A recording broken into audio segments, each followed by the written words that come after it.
Hello, hello, hello, everybody, and welcome back. This is the last question, question 6 on quiz 6. And what have we got here?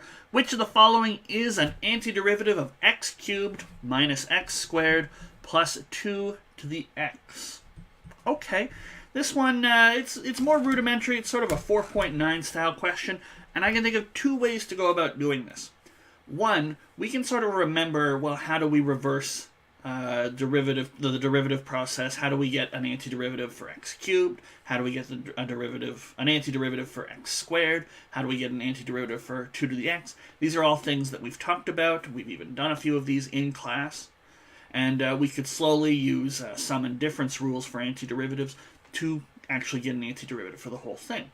Another possibility, and this exploits the fact that we've got multiple choice, it's a multiple choice question, so we've got 5 possibilities. If we're really bad at working out antiderivatives, we could just go to the question and say, okay, A, what's the derivative of A? Don't look at this. Don't look at the actual question you're asking. Just say, what's the derivative of A? And you could say, well, the 4 comes down. You'll get 12x cubed minus 6x squared, and then you'll get a ln 2, and a 2 to the x. Okay?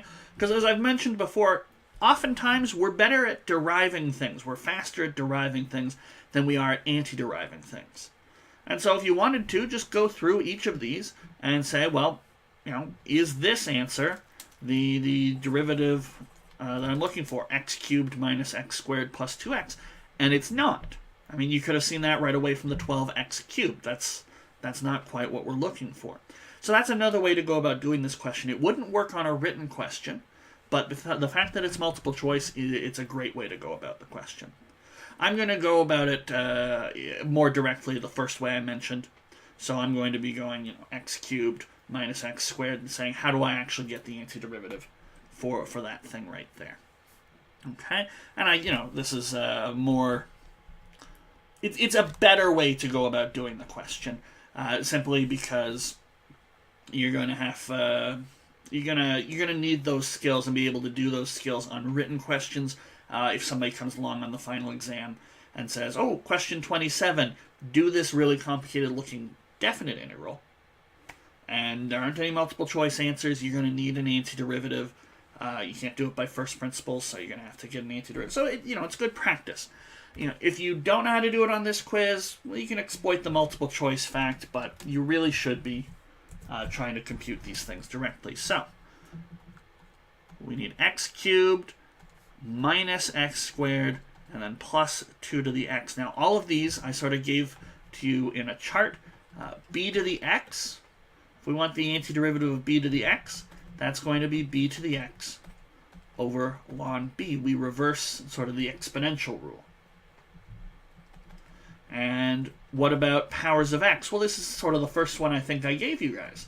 And what's the regular power rule? The regular power rule says multiply by your exponent and then decrease it by 1. So we'll reverse that. So we'll increase, because the last thing we did was decrease, so we'll increase the exponent by 1 and divide by that exponent instead of multiply by the exponent. So, if we remember just these two rules, we'll say, well, the x cubed goes to x to the 3 plus 1 is 4, and then we'll have 1 over 4, minus x squared goes to x cubed, and a third x cubed. Okay? And 2 to the x, well, in this case, b is 2, so we'll have 2 to the x over ln 2. So this should be our answer, and we look for it. See, is this one of the potential answers that they give us?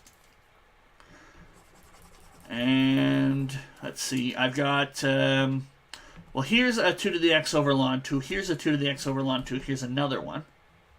So these are possibilities. Here's an x to the 4 over 4. Here's an x to the 4 over 4. This e doesn't have an x to the 4 over 4, so it's out. So now it's either b or d. They both have x cubed over 3, but b has a plus sign, where we really should have a minus sign. So the answer is going to end up being D. And that's the last answer we need. So that's question 6.